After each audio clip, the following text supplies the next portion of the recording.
La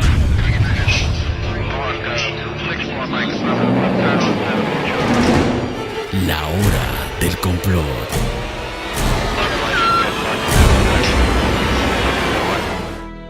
¿Qué tal, amigos? Es un placer volverlos a encontrar en esta su hora del complot.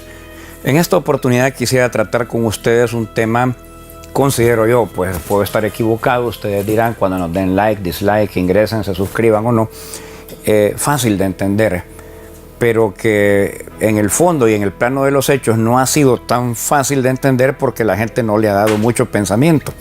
Más bien, y como es muy usual en nuestro siglo de los medios electrónicos de pantalla chica, la gente ha solido irse por el lado de donde va la moda. La moda del apoyo a los rebeldes, del apoyo a las insurgencias, del apoyo a lo que es clandestino, sea lo que sea. Y en lo particular yo creo que uno puede apoyar una causa rebelde cuando está de acuerdo con las premisas de esa causa. Rebelde no es sinónimo de estar en lo correcto. Usted puede ser un bando revolucionario y estar totalmente equivocado o carente de legitimidad.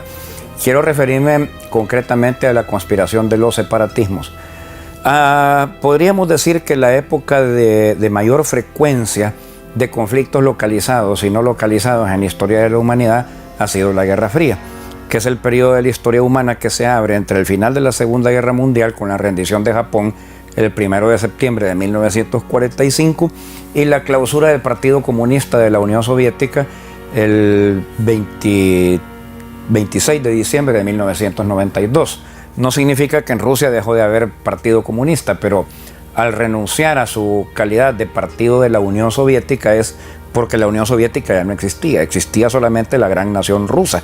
Pero la gran nación rusa es lo que era la Unión Soviética menos 26 países más que surgieron de ahí. Entonces ya no podían ellos aspirar a una condición de partido comunista internacional, sino solamente dentro de las fronteras que se encontraban, que por cierto no gobierna, a menos que considere usted, yo sí lo pienso así, que gobierna interpósita persona vía Putin, que fue largo tiempo funcionario de ellos mientras estuvo el régimen soviético, pero Putin de manera nominal no se ha hecho elegir por un partido que se llame comunista, sino lejos de eso por uno que se llama liberal. Sin embargo, usted sabe que hay maneras de enmascarar las cosas y hacerse representar. Pero en este caso no quiero echarle las culpas a los comunistas de nada. Ellos no son tampoco Satanás el diablo, son simplemente una corriente de opinión, pensamiento y acción humana. Examinemos qué pasa con las naciones que formaban parte del bloque oriental cuando termina la Guerra Fría. Estallan. Todas ellas se desgajan en docenas de naciones. Ya puse el caso soviético, pero no es el único. Veamos el caso, por ejemplo, de Yugoslavia. Se pedacea en 8 diferentes naciones. Y veamos el caso, por ejemplo, ya mucho tiempo después de Libia, que actualmente hay tropas internacionales ahí, pero no de ningún gobierno, sino de 18 compañías petroleras diferentes, cada una de las cuales ha debido pagar sus propios ejércitos mixtos de tribales y europeos armados para poder resguardar sus campos petroleros. Veamos el caso de la misma Rusia ya post-soviética.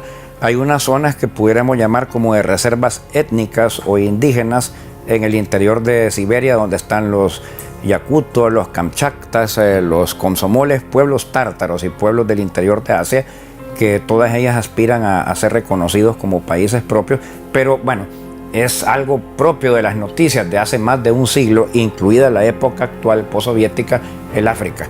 Pero el África negra, fíjense ustedes, para la Guerra Fría se mantuvo hasta cierto punto estable. ¿En qué sentido? Durante estuvo la Guerra Fría, un país africano peleaba contra otro, pero era pleito de un gobierno contra otro y de un ejército regular contra otro, y más o menos reivindicaban las fronteras que los europeos les habían dejado. La diferencia podía ser tal vez que al otro lado de esa frontera estaban masacrando a los de su misma etnia, o perseguían a los del partido que gobernaba en el país de al lado, o que se peleaban algunas minas, porque siempre el problema en África ha sido el control de minerales estratégicos. Hoy ya no.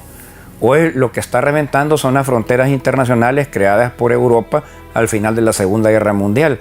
Ningún gobierno de ninguna etnia afronilótica, o sea, negra, quiere respetar las fronteras como quedaron, porque dicen, miren, esta frontera dejó a mi tribu partida en 4 o 5 estados. Y es verdad. Y también es verdad que en el momento en que se proclamó la independencia de Europa o de Naciones Unidas, a esa tribu no se le preguntó. Entonces alguien diría, ¿son independencias proclamadas sin legitimidad?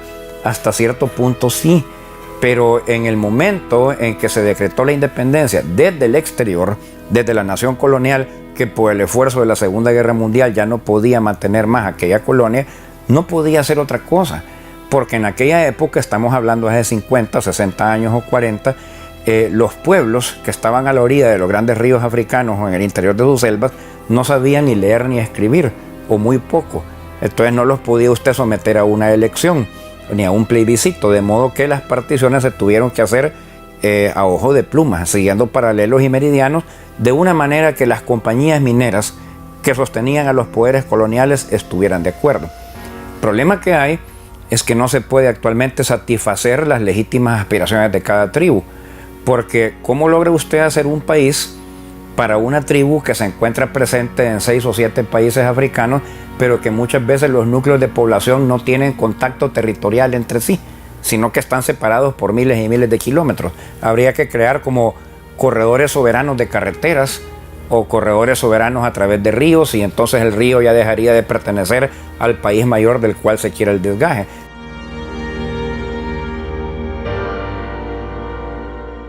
Pero el colmo, este problema separatista ha llegado a los pueblos caucásicos presuntamente desarrollados y libres de Europa Occidental. Y si no, veamos, no hace poco se planteaba la posible decisión de Cataluña y el resto de España. No en todo tiempo, y es un problema que sigue larvado, hoy menos que antes, porque hace ya bastante tiempo, hay que decirlo, como un par de años, un poco más, no hay ya acciones armadas, pero sigue estando en la clandestinidad la guerrilla de la ETA en España.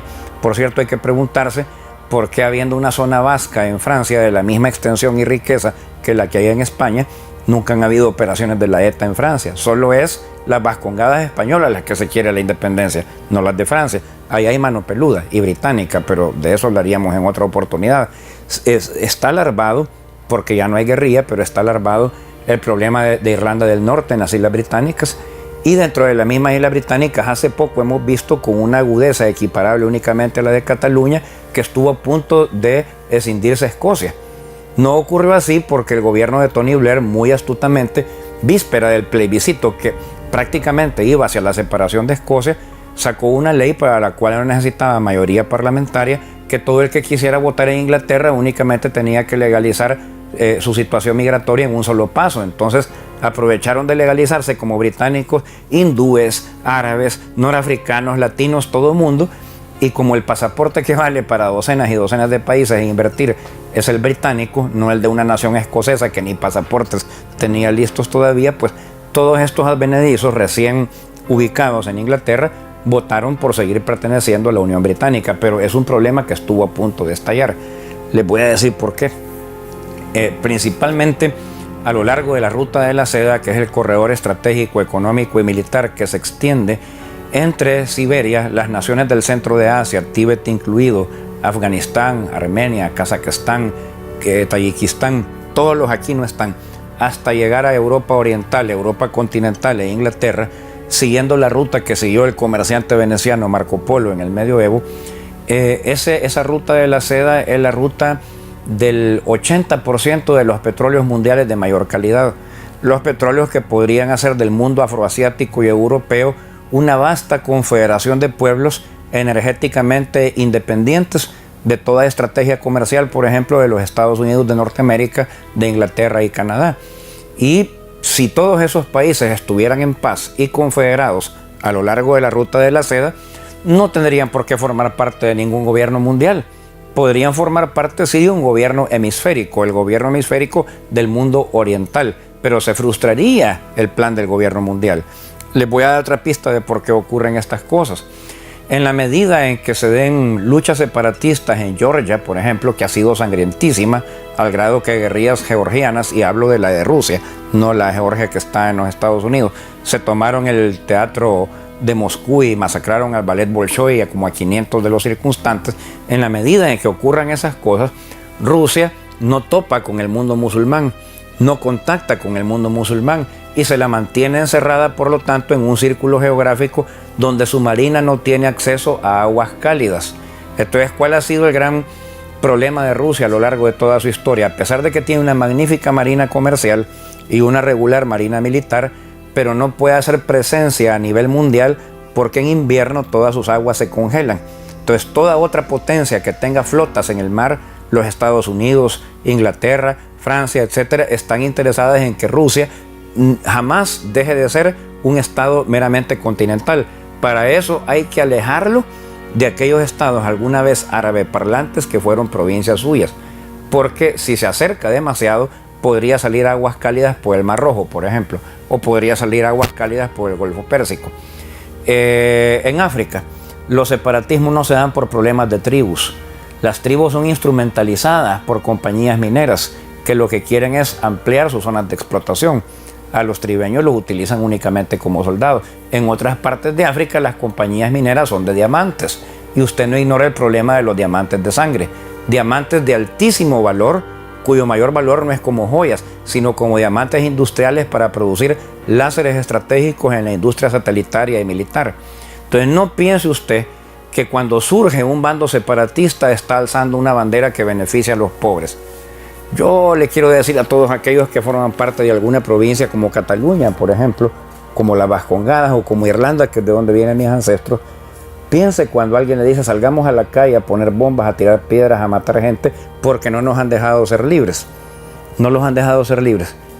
Y no fue formando parte de un imperio, de un gobierno central que colonizaron América. ¿O cree usted que Cataluña habría podido conquistar y colonizar América? ¿Cree usted que Irlanda del Norte habría podido conquistar y colonizar América? ¿Cree usted que las Vascongadas españolas, pero ellas solitas, habrían podido descubrir, conquistar y colonizar Puerto Rico, Cuba y las Filipinas? Jamás. Casa grande es casa con poder. Y yo lo que quiero decir es lo siguiente. Sus derechos pueden haber sido oprimidos y conculcados. Pruebe esta fórmula. Pruebe la autonomía. Cuando un hijo siente que los padres le están pasando demasiado encima en casa, lo que debe hacer no necesariamente es irse al vicio, a la calle y al peligro. Lo que tiene que hacer es producir. Si usted es el que aporta más en casa, también puede poner las normas y las reglas en casa. Si usted es catalán, es vascongado, es irlandés y lo toman de menos, lo ven de menos, no lo dejan acceder a ciertos cargos públicos, produzca más que el resto del país y ya me va a contar. Va a tener más alcaldes, va a tener más diputados, va a tener más poder.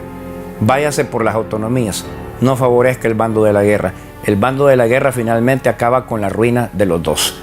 Yo soy Max Brannon, muchas gracias por haber estado conmigo en esta su hora de complot.